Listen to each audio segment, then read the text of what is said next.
You're about to find out how a cringy viral song made avocado sales explode. But this isn't about music. It's about a hidden marketing tactic that quietly controls what we talk about, eat, and even think about, without us realizing it.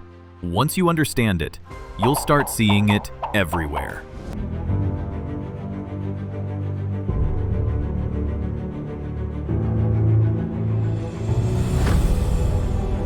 It all started with a peanut butter sandwich.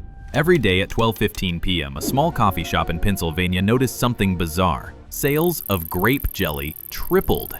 Not toast, not bagels, just grape jelly. At first, the staff thought it was a fluke, maybe a weird craving. But day after day, same time, same spike. Eventually, they discovered it wasn't random. It was a trigger. A mental cue that quietly nudged customers toward one specific decision. And once you understand how triggers work, you'll realize they've been hijacking your habits for years. They're in your music playlists, your grocery cart, even your childhood memories.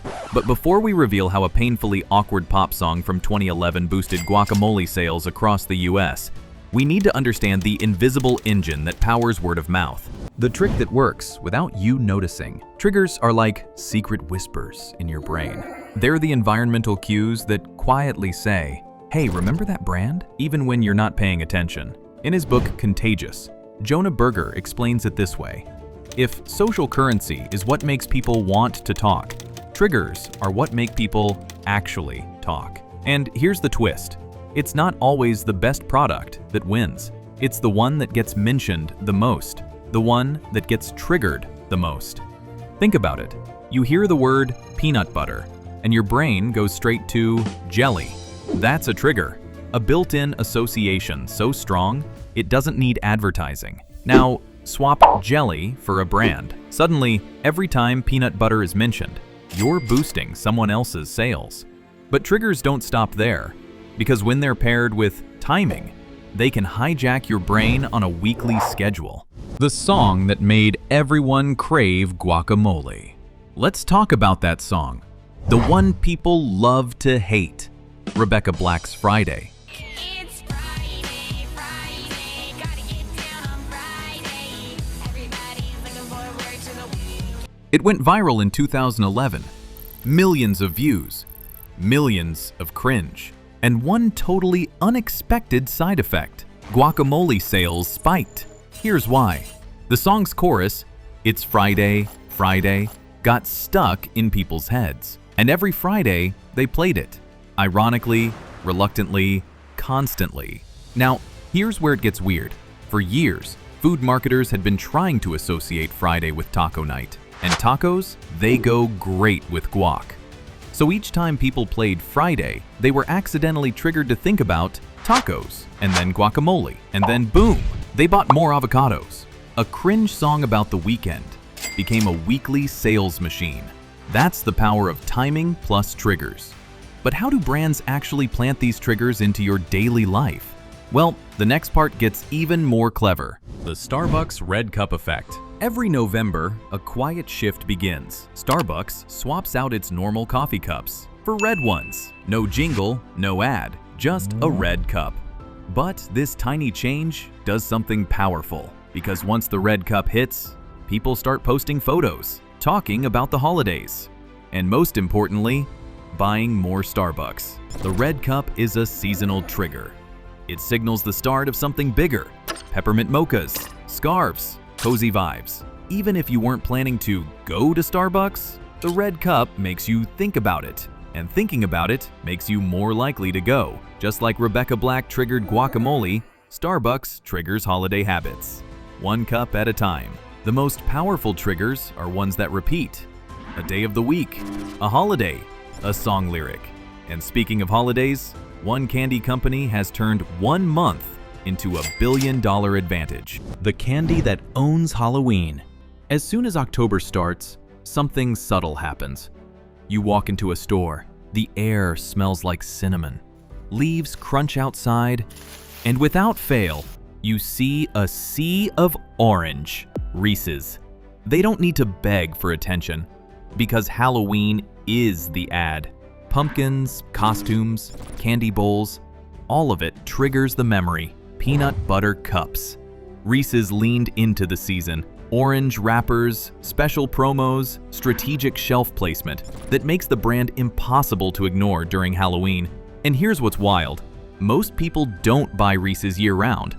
Their sales spike hard in October thanks to a trigger that comes back every year, like clockwork. That's the magic of seasonal association. But triggers aren't always tied to a date. Sometimes they live inside your memories. The dangerous power of personal triggers. Nostalgia is a marketing goldmine. Ever notice how cereal ads still feature the mascots you saw as a kid? Or how your favorite game from age 12 suddenly gets a new reboot just when you're old enough to pay for it? That's not luck. That's emotional triggers. Take Pokémon Go. It wasn't just a fun game. It was a time machine. It brought back schoolyard memories. Game Boys, Saturday cartoons.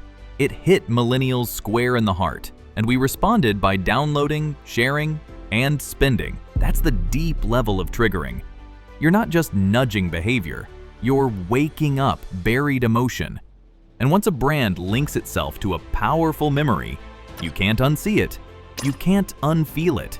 But how do brands build that kind of connection without millions in ad money? How to build a trigger and go viral without ads.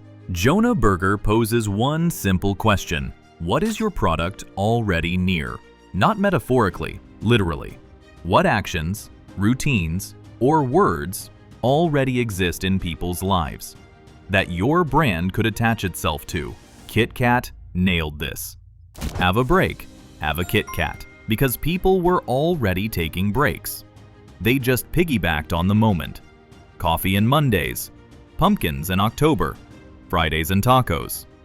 Triggers that are already there, just waiting to be claimed. Great marketers don't invent new habits. They hijack existing ones. And sometimes, the most powerful trigger is the one you barely even see. The trigger, hiding in plain sight. In 2006, a small beer brand in Amsterdam had a problem. Nobody cared. No celebrities, no ad budget. Just one idea. They sponsored coasters at a university bar. Each coaster had a bright green logo and a catchy phrase printed right where the glass would sit. Every sip, every refill, every glance. You'd see it again and again and again. A week later, other bars started asking for those coasters. Then, other cities. Then, countries.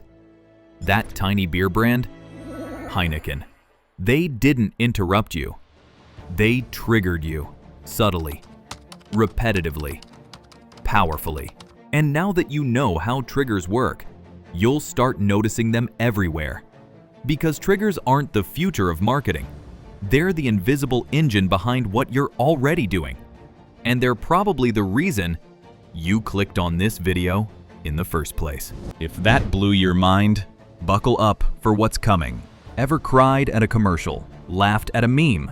Then hit share. That's not random. In the next scroll, we will decode how brands hijack your heart and your timeline. Next hit's coming. Don't blink.